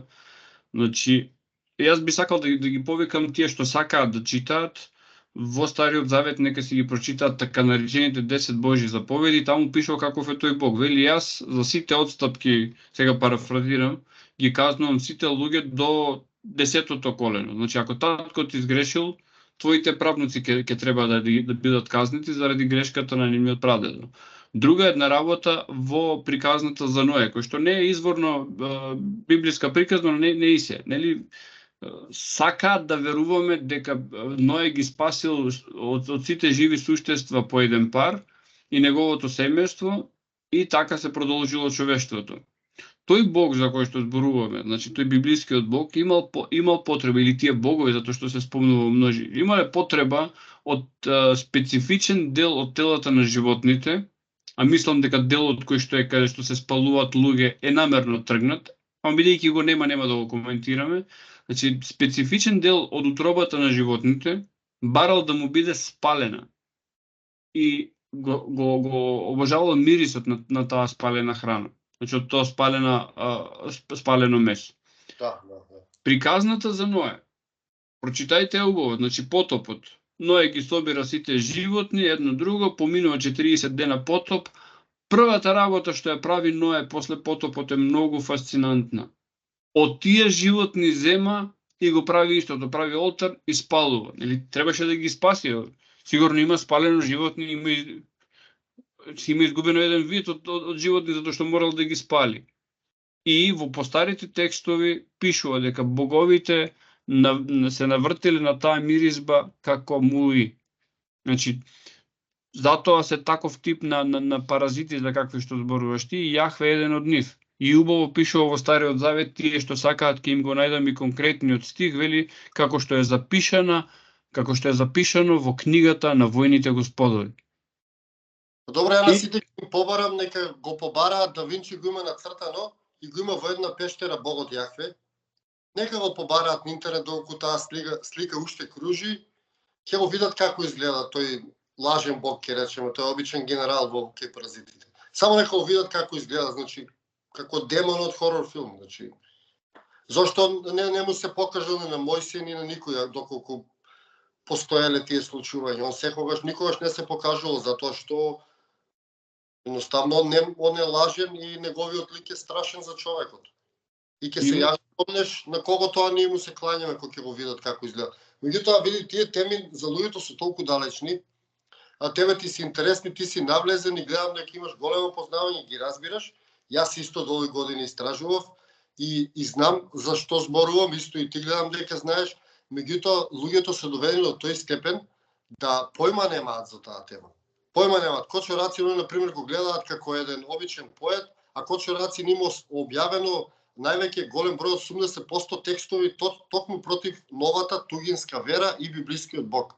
Во списанија, во негови белешки, во се и се што најголемо, он има пишувано и книги за тоа. Последната книга му е за богомилите во селата, кога е убиен. Има он напишано 3 или 4 книги на таа тема. Само за дрговицките богомили циркулира тој текст, иако и тој изменет и скратен, нека земат од таму пример. Тоа е во поново време, Кочо Рацин живеел сега, не живеел пред јадници години. И луѓето едноставно појма немаат. Кочо Рацин на некој начин бил свесен за тоа што се случува, меѓутоа неговото влијание било многу големо и он сега представен како поет, а во поново време е демонизиран како член на комунистичката партија и така натаму, преку таа серија Црвениот поет, да. Иако во Велес сите знаат кој е Кочо Рацин и знаат зашто се залагаше он и преку неговите текстови знаеме сите. Нека прочитаа за дрговицките богомили, ќе им стане јасно како функционира тој човек и што сакал да ни пренесе нас. Токму ти тоа што зборуваш дека луѓето едноставно нема да знаат ништо за својата религија, за своето потекло и на тој начин, како што кажал Гебелс, ќе можат да го контролираат народот доколку му избришиш историјата и верувањето, он ќе остане безумно стало. Така е. Околу Кочо Рацин има една сличност со Никола Тесла и сега без да се чудат гледачите, Никола Тесла кога починува во неговата соба влегуваат FBI и конфискуваат се. Не ме задаве за Никола Тесла, на таа тема ќе се скараме ако си фан на Никола Тесла.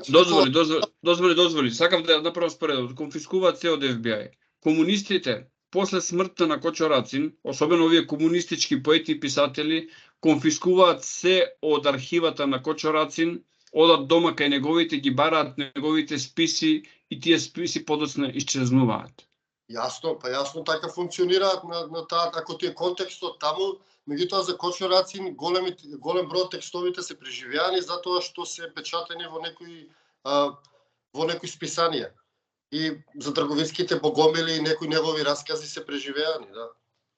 Тој контекст е така, да. Да, во тој смисол дека архивата е заплетната и претпоставувам дека тука и имало многу необјавени работи и имало многу литература кој што тој е консултирал. Знаеш како да дојдат луѓе сега да ја запленат мојата библиотека, ќе најдат книги кои што веќе во јавноста се раритет, не можеш да ги најдеш. А јас ги поседувам. Верувам и ти поседуваш такви книги. Секој од нас поседува по некој редок пример. Имам една, ќе ви кажам, јас земам оваа книга. Одабране комедије, Тит Мација Плаут.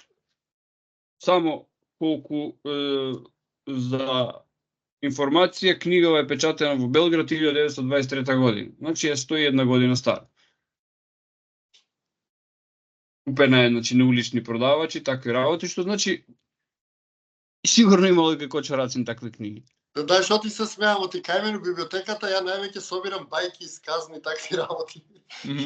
Тоа е полна библиотеката, јас сум страствен читач и обожавател на бајки и на сказни. Кај мене библиотеката е, да не речам детска, кој ќе ја види со сликовници, со бајки.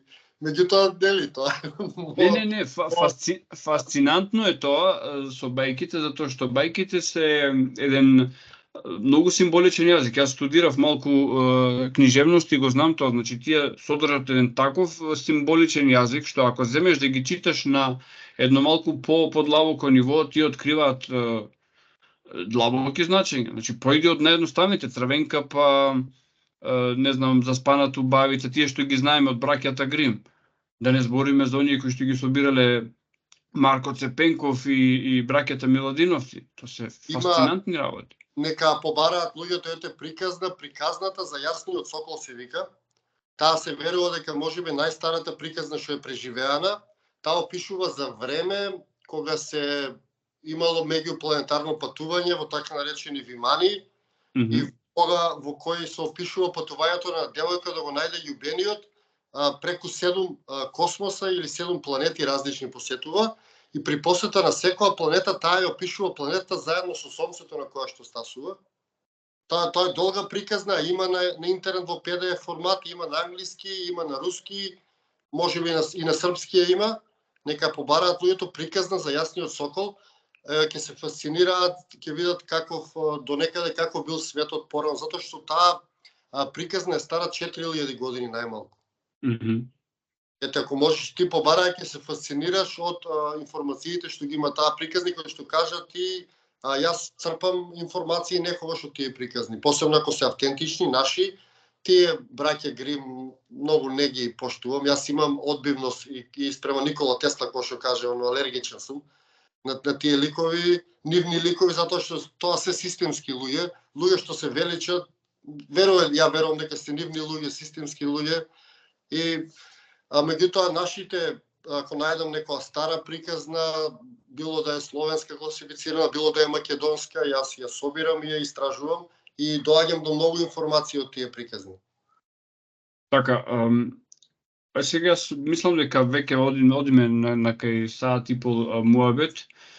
Би сакал да ги поканам гледачите кои што издржале довде во нашиот муабет. Да им кажам дека сите наши муабети ќе изгледаат вака, како да си разговараме јас и ти. Значи не е јас те прашувам, ти одговараш, значи новинарски. Ќе ми извинат гледачите што јас малку повеќе зборував, ама ги чувствувам ваквите, да речеме, разговори многу полесни за изредување околу сам да седнам, како што прави Васко Ефтов, па им држи лекции на гледачите, вака да си направиме муабет колку да сме во живо, би ги поканил гледачите да кажат во наредна прилика кои теми сакаат да ги обработуваме. Значи може да се обработува од звезди и планети до митови, народни предавања, легенди. Значи нека пишат во коментари, јас ќе спремам, да речеме, и ти ќе спремиш малци материјал за да бидеме малци подготвени. Еве, конкретно јас би ги поттикнал ако ги интересира темата вампири. Зборот вампир е наш збор, не е англиски збор. Потекнува од овде. Една од варијантите ја знаат преку инспектор Томе, вапер. И така би можеле на овие теми да зборуваме и оние другите теми што беа од почетокот, па на некој начин се поврзани. Значи ние би сакале да меморијата на нашиот човек да не се поврзува со се оно што доаѓа од тој грабачкиот запад, затоа што јас живеам на запад, ама како велат, запознај го непријателот. Значи треба да се знае зошто тој запад е таков каков што е, богат и убав. Прекинам само за момент. На пример, западот, мене луѓето на запад не ми се непријатели. Мене тие апсолутно дури ги осеќам, затоа ти верувај дека таму ќе најдеш луѓе со развиена свест и со добро срце и душа. Нема да мислиш, нас западниот народ не ни е непријател. Значи тие паразитски структури го користат исто тој народ моментално како што не користат и нас. Нема да мислиш дека они се послободни. Само они се одбрани на некој начин да бидат погоре од нас. Тоа едноставно ги користат и нив. И јас не го осеќам западниот свет како непријател, ама тие паразитски структури ги осеќам, да. Така, значи, да се поправам, имав едно видео во кое што зборував дека 20-тиот век е црна миса над македонскиот полуостров, мислејќи тука на што денеска се знае како Балкан. Изборував за народите како што се бугари, срби, црногорци, босанци, сите, значи што зборуваат јазик кој што го разбираме, зборував како за братски народи. Тука ќе додадам дека братски народи се и пољаците, и чесите, и словаците. Затоа што, во Италија конкретно, помеѓу Верона и Падова, дијалектните разлики се толку големи што не се разбираат, а се многу малку оддалечени едно од друго. А ние се разбираме со телефонот. Така. А ние се разбираме со хрвати, со словенци, без при тоа нешто посебно да го сврти го телефонот, пошто наопаку те гледаме сега. Опако да го стави. Да. Чекам. И евентуално хоризонтално, вака, супер, вака. Вака добро ли? Не, предходно. Нешто не прекава телефон. Вака ќе гледаат гледачите, ќе ги заволи вратот. Чекам, само. И велат, среди го ти јас ќе зборувам да не губиме во време, значи многу од гледачите рекоа демек, а зошто доаѓале да грабаат, да војуваат со нас тие народи? Дошле војските и дошол естаблишментот, не дошле народите. Биле приморани да го направат тоа. Како што кажа ти, кога ќе слеземе на нивото на обични луѓе, некојаш дури ни заедничкиот јазик не е потребен, со гестови ќе се разбереме и ќе дојдеме до заеднички јазик. Кога некој ќе му покажеш дека вака сакаш да се напиеш, ќе знае дека си жеден. Ами они се манипулирани, они се владеени. Ние треба да бараме сојузници во цел народ секаде, за да се ослободиме од тие паразитски структури кои што го владеат светот. Така. Владите се горе-доле секаде исти. Па сега како што е поставен системот, ние само копираме. Така што ако некој го гледа, знаеш, големите држави, народот на големите држави, дали се тоа американци, германци, французи, тие се најмногу манипулирани сега. Најмногу поробени. Така е. Особено, например, за германците, би кажал, како една нација каде што економската благосостојба е на невисоко ниво. Тие се многу повеќе манипулирани. Абе, ти имаш плата од понеделник до петок, главата нема да знаеш кај ти од работа, и типичниот германец, значи имам луѓе кои што живеат во Германија и ми го кажуваат ова, типичниот германец вели кога ќе дојде викенд, 2 дена се пијани до кома. Зошто? За да заборави на другите 5 дена. И од понеделник до петок повторно така. Не е некој големо задоволство да реша таму убаво се живее. Не е некој големо задоволство ти да имаш потреба 2 дена да бидеш пијан до заборавање за да ги процесираш претходните 5 дена. Ама чувството дека, нели, убаво се работи, убаво и трошете сега, чувството ги има, да речеме, го има скршено тој дух. Кога бил најсилен духот на германците? Во 30-тите години. Зошто? Затоа што живееле лошо во 30-тите години. 20-30 години после Прва светска војна.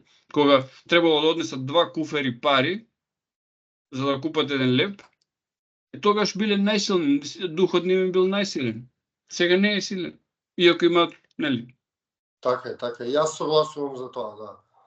Верувам дека на овој свет се води исто и духовна борба. Не е само физичка борба, таа исто се води духовна борба и таа духовна борба се рефлектира на овој свет. Согласувам со тоа што повторно ќе се вратиме на тоа, звучи New Age, тоа будење. Ајде нека не биде будење, станување свесни дека сме во еден робовладетелски систем. Јас на мојот канал имам видеа кои што се викаат робовладетелство. Нека не мислат луѓето дека тоа се занесување на еден јутубер кој што тие ги праве во првата година од правењето на каналот. Значи треба да листаат назад луѓето ако сакаат да ги погледнат. Значи тоа се детални истражувања, листање на книги со цитати со најразлични работи. Ние сме во робовладетелски систем, само што прангите од синџери сега се во форма на кредитни картички. Еве, ајде уште ова да го искоментираме, па ќе привршуваме. Ти спомна дека го спомна делот за плаќање данок. Сега како јутубер кога ќе почнат да доаѓаат милионите, ќе треба да плаќаш данок. Нели? Не знам тоа, ништо, не сум стасан уште до тој момент. Планирам да најмам 10 сметководители, они да бркаат работа. Да, значи, моментот дека секоја една работа што ја правиме ние, секоја трансакција треба да биде оданочена. И дека матичниот број кој што сите го имаме, нашето лице се менува, старее. Можеме да го скршиме носот и да се смени, можеме од печатоците да ни се изгорат прстите да се сменат, но матичниот број, што е всушност даночен број за секој од нас, не се менува. И така, јас мислам дека тоа е најдобар доказ дека ние сме собственост на системот. Некој не завел како собственост и мора да одговараме пред тој собственик. Така функционира системот. Не знам дали мислиш поинаку од мене. Јас за системот исто мислам дека да. Значи, они не користат нас, мислам и дека тргуваат со нас, со секој наш ставен подпис, дека се добива некоја вредност, затоа ние секаде подпишуваме секакви документи. Мислам дека дури они тргуваат со нас на некоја берза, и на тој начин добиваат пари тие структури. Ние сме едноставно бројка, не сме човек, не сме ништо повеќе, ние сме само бројка. И види, на секој начин пробуваат тие информации да ги направат неинтересни на луѓето и не знам како успеваат во тоа. Например, оваа тема не е главна тема. Зошто? Зошто мора да има сите да бидеме у тој систем, зошто мора воа, зошто мора... Луѓето не им се интересни тие теми и успеваат да ги тргнат настрана. Дури и луѓе кои што тврдат, како што кажат, и дека се разбудени. Видим, и мене веќе од тоа будење ми се ствара фрустрација од разбудени луѓе кои што ништо не прават, само се взимаат простор. И не знам како успеваат, ета со кој што кажете тој пример кој ќе размислам, немам размислувано конкретно за тоа, ама да, ние сме само бројка. Ние сме едноставно само бројка, над нас има монопол на раѓање, има монопол и на смрт. Кога ќе се родиш, мора да направиш нешто, дури кога ќе умреш, мора да се направи одредена церемонија или одреден ритуал кој што не можеш да го избегнеш. Значи раѓањето и смртта ни е одредена. Да направиме на некој одреден начин, смислени од друг. И во право си за тоа. Јас како противник на се што се случува и против тоа би пробал да се противам. Енергијата да тргнем во надвор од таа насока, па Така е, јас тука би ги поканил гледачите да го следат твојот канал Сонцогор, да го следат каналот Татунчо. Опцијата Join оставам на луѓето кои што сметаат и кои што можат да го направат тоа и кај мене и кај тебе. Значи, непријатно ми е да го зборувам тоа, но што YouTube ја дава таа можност. Кај мене имаше 14 луѓе, неколкумина се пишмања, сега имам 11 луѓе, значи на тие 11, непријатно ми е сега да ги кажувам по име, затоа што можеби не сакаат во јавност да им се спомнуваат имињата, но знаат кои се. Моје најдлабоко поклонување, благодарност што сте големи поддржувачи на каналот. Знам дека на Даниел Гуштеров ќе му биде мило да биде спомнат. Еве го спомнувам него, тоа е мојот прв претплатник на каналот со максимална поддршка и го направи тоа на негова лична иницијатива, значи без да го молам да го прави тоа, а се сеќавам дека Даниел и кај мене претплатник и неговиот пример е одличен пример за како луѓе може да помогнат. Значи, мислам дека мислам и на други канали дека е претплатник, не сум баш сигурен. Ти мислам дека спомна дека ги поддржува скоро сите македонски канали, ако не сум грешка. Така. Тоа е фасцинантно нешто, затоа што сега нашите канали, доколку во иднина ги пишеме како македонски на YouTube, ќе имаме банирање, мислам, дека нема да можеме веќе да ги водиме како македонски нашите YouTube канали. И таму ќе се отвори борба. Не знам, тоа ќе се случи затоа што мислам дека тоа е препишано во тој фамозен воден договор што го направија речено.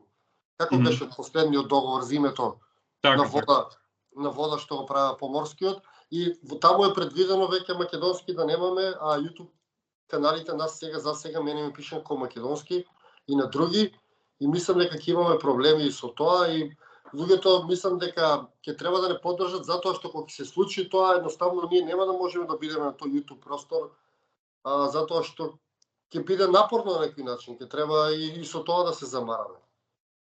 Поуспешни канали од мојот и твојот, еве, еден познат новинар, мислам дека го спомнав денеска во подкастов, нема да го спомнам сега, сите наслови ги пишува на латиница. А има и други подкасти што насловите ги пишуваат на кирилица, описите ги на латиница, описите ги пишуваат на латиница. Ама нема да можеме, значи ни македонски да бидат, ние го живееме последното време, каде што може да направиме некои промени. Тој дечко што поддржува Даниел, го прави убаво, доколку сите го направат тоа, ние ќе имаме можност да створиме нешто поголемо, кое што нема да може така лесно да го избришат.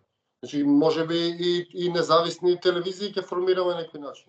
Така, тој го имаше ставено тоа во една прилика, пошто и тоа е цел на напади, многу критикуваат, го напаѓаат за најразлични работи, затоа што тој е многу по, како да кажам, многу по див, многу по темпераментен од мене и од тебе во тие работи, многу по некомпромисен од мене и од тебе, и многу пати знаат да го нападнат, еве ти си го поддржувал Палчо, овој и оној, тој вели јас поддржувам македонска продукција на YouTube. Браво. Сум го поддржувал и него, сум го поддржувал каналот, а не личноста или не знам што или не знам како. И искрено го кажува тоа, за разлика од некои други кои што кога се случија сите тие настани, па зедо бришеа видеа. Ако ти гостуваш на мојот канал и утре, не дај Боже, направиш нешто, некакво дело кое што не е во ред, јас немам ништо со тоа. И обратно, нели, ако јас направам нешто, ти што имаш со тоа? Не сме соучесници. Како критичар на системот има големи шанси секој од нас да направи некој дело, доколку стане доволно голем, верувај. Верувај дека може да направи секој од нас дело. Тоа е тема која што едноставно јас не верувам во тоа дека луѓето што се критичари на системот наедно стануваат убици, наедно стануваат се што тоа има судови, ете нека докажат. Меѓутоа не верувам во голем дел од тие приказни.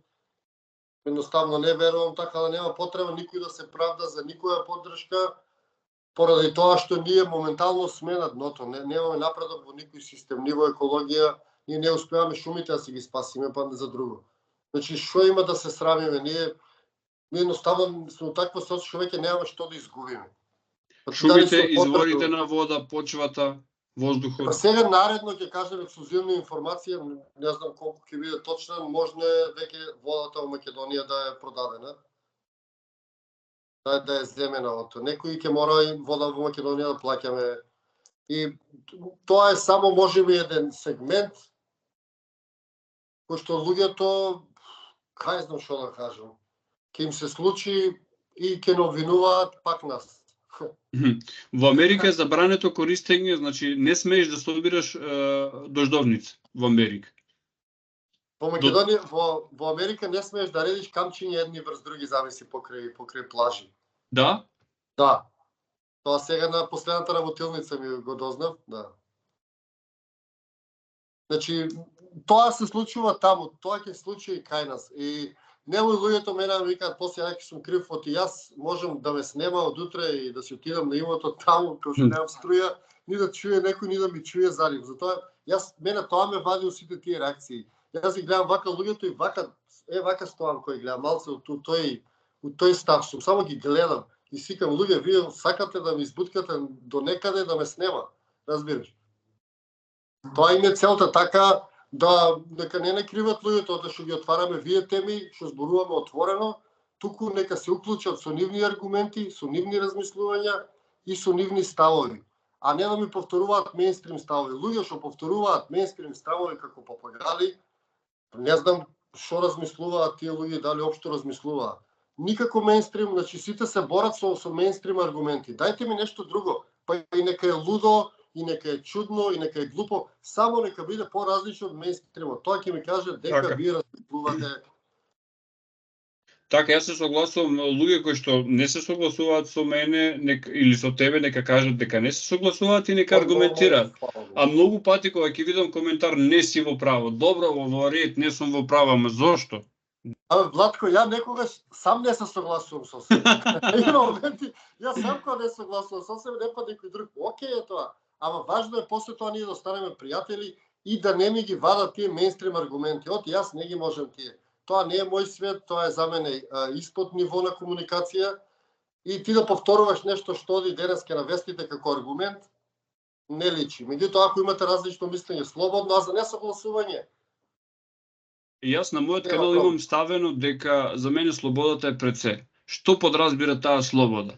ти, Димче Апсков, да си кажеш што размислуваш, како размислуваш, да го аргументираш, а не јас сега тука да се убедувам со тебе дали си во право или не. Слободата е ти да го кажеш своето мислење, јас да ти го гарантирам правото за кажување на мислењето. Согласност е друга работа. И обратно, јас сакам да имам правото да се изразам, да делувам во согласност со тоа моје размислување. Нормално сето тоа треба да биде во едни рамки на човечноста. Тоа, ако сакаме обичајно право во кое што знаеме еден човек што прави, а што не прави. Еден човек не е во неговата природа да убива. Убивањето не е слобода.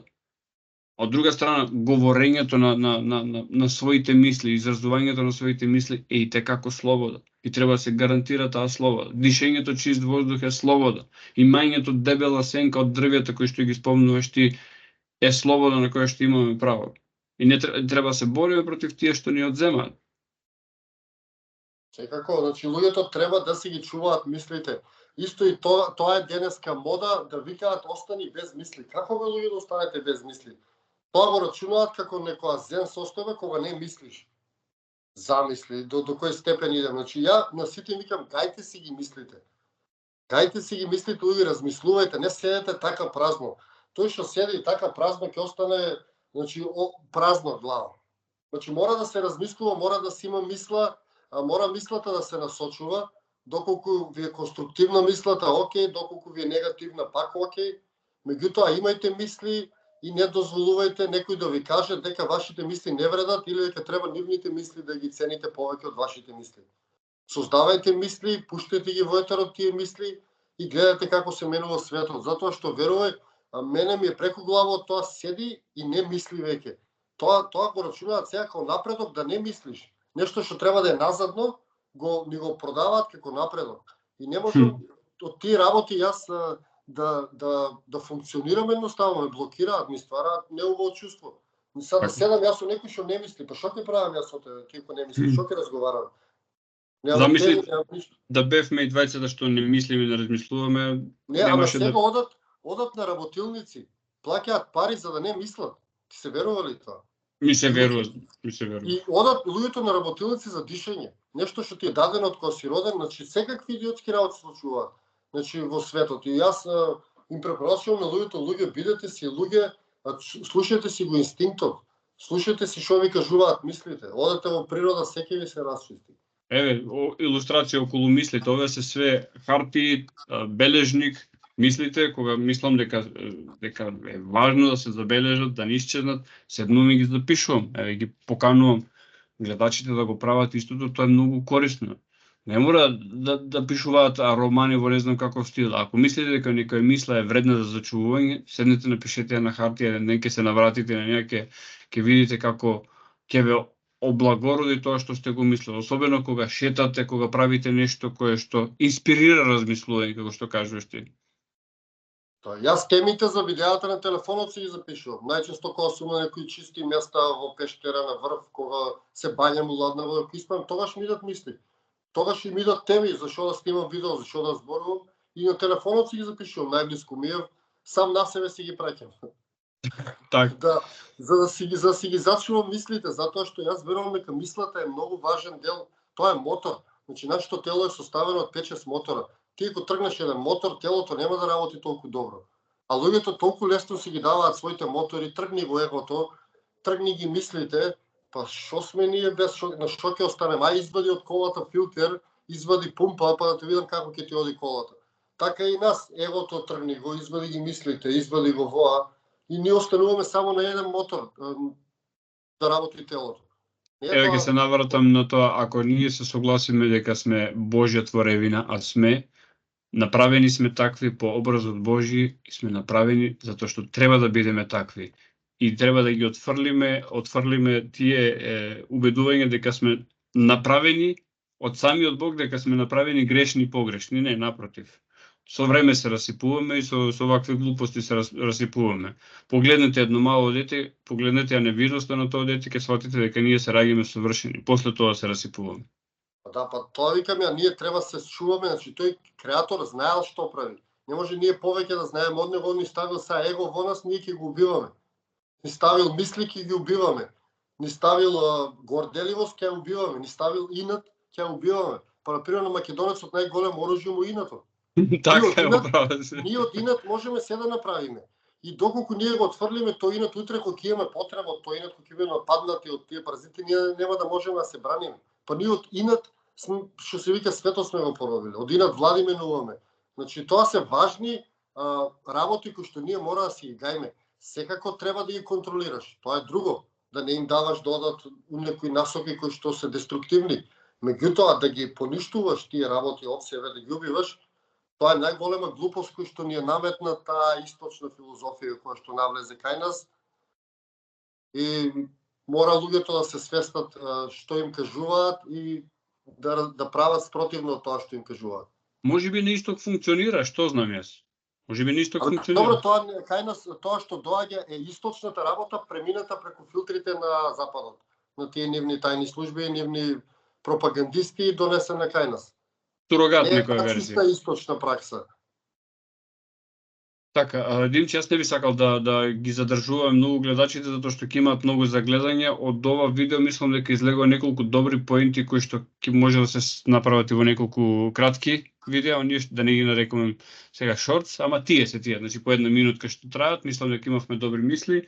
Уште еднаш извинување до гледачите за неможното да биде ова во живо. Јас сум заљубен во тие живи подкасти, затоа што и гледачите кажуваат што имаат да кажат. Посимпатично ми е, тоа е тоа.